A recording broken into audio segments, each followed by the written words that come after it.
pagi Bapak Ibu, saudara-saudara sekalian. Semoga kita semua dalam keadaan sehat. Dari Bukit Sion Makale, kami menyapa kita semua untuk memperdengarkan firman Tuhan, mengawali kehidupan dan kegiatan kita hari ini, Jumat tanggal 4 Maret 2022. Firman Tuhan yang akan kita baca dan renungkan dari Yohanes 12 ayat 20 sampai 36. Sesuai bacaan harian Gereja Toraja. Sebelumnya itu, mari kita berdoa. Kami mengucap syukur kepadamu Tuhan untuk kasih setiamu dalam kehidupan kami. Mendasari segala aktivitas kegiatan kami hari ini, kami bersekutu denganmu. Rindu disapa firmanmu, rindu merenungkan firmanmu. Roh Kudus menguatkan dan membimbing kami. Di dalam nama Yesus Kristus, kami berdoa dan mengucap syukur. Amin. Firman Tuhan dari Yohanes 12 ayat 20 sampai 36. Yesus memberitakan kematiannya. Di antara mereka yang berangkat untuk beribadah pada hari raya itu, terdapat beberapa orang Yunani. Orang-orang itu pergi ke Filipus yang berasal dari Betsaida di Galilea, lalu berkata kepadanya, "Tuan, kami ingin bertemu dengan Yesus." Filipus pergi memberitahukannya kepada Andreas. Andreas dan Filipus menyampaikannya pula kepada Yesus. Tetapi Yesus menjawab mereka, katanya, "Telah tiba saatnya Anak Manusia dipermuliakan. Aku berkata kepadamu, sesungguhnya jikalau biji gandum tidak jatuh ke dalam tanah dan mati, ia tetap satu biji saja. Tetapi jika ia mati, ia akan menghasilkan banyak buah.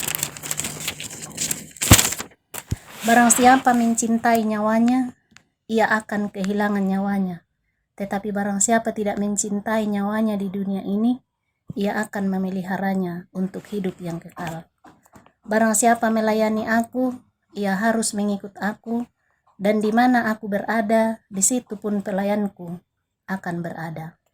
Barang siapa melayani aku, ia akan dihormati Bapa.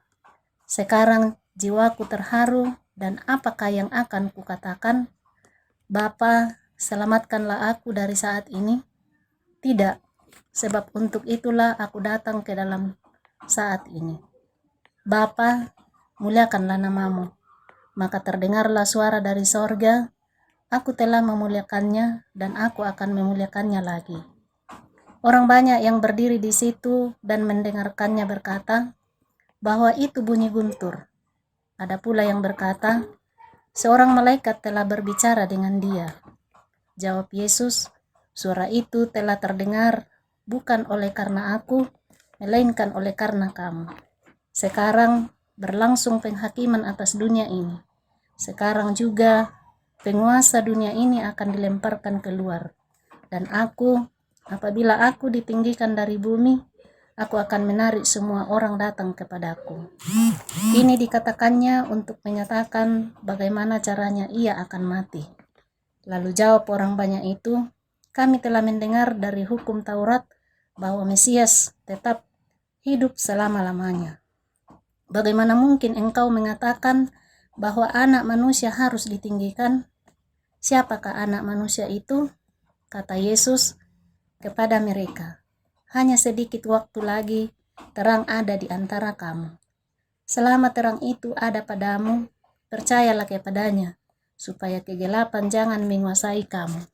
Barang siapa berjalan dalam kegelapan, ia tidak tahu kemana ia pergi. Percayalah kepada terang itu, selama terang itu ada padamu, supaya kamu menjadi anak-anak terang. Sesudah berkata demikian, Yesus pergi bersembunyi dari antara mereka. Amin.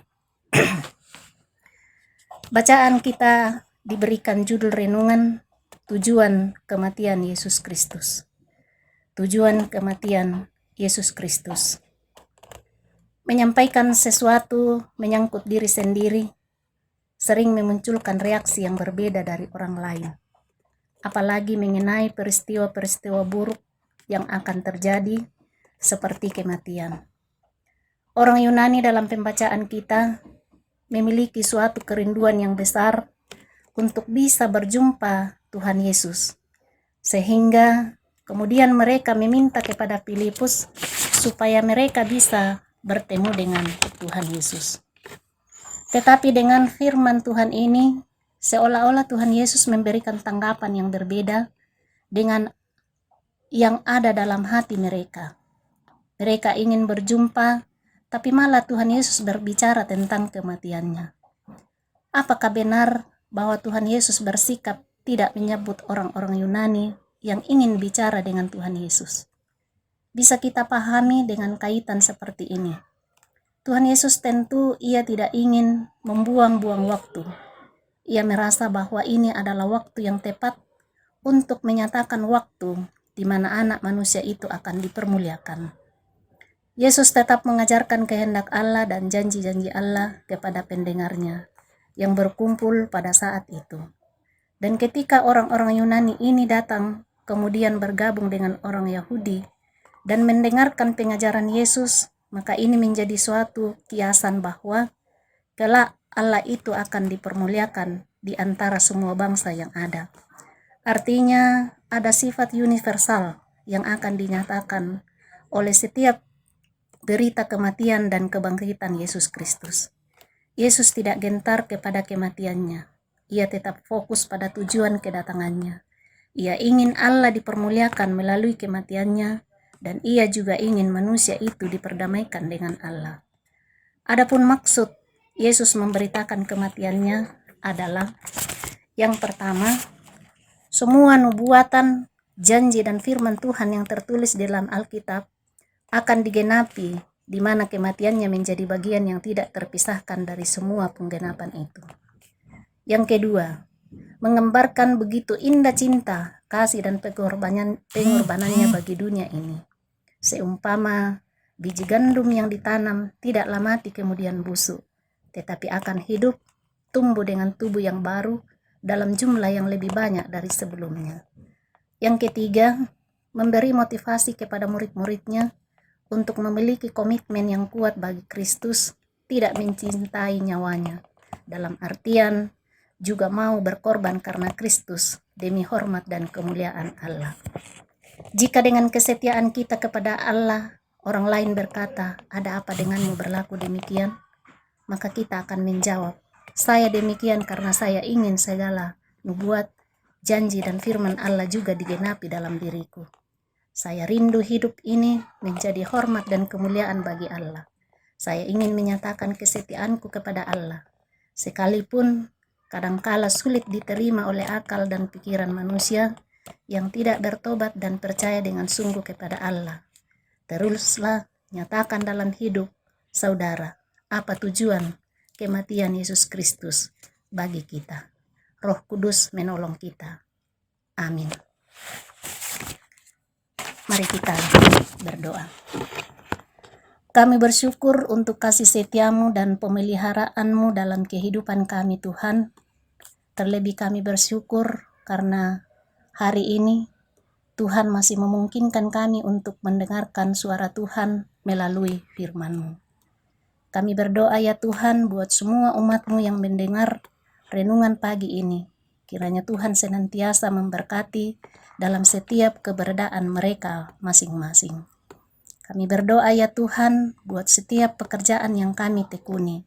Tuhan kiranya berkenan mengaruniakan kesehatan yang baik kepada kami untuk senantiasa mengangkat tugas dan pekerjaan yang Tuhan telah emban kepada kami.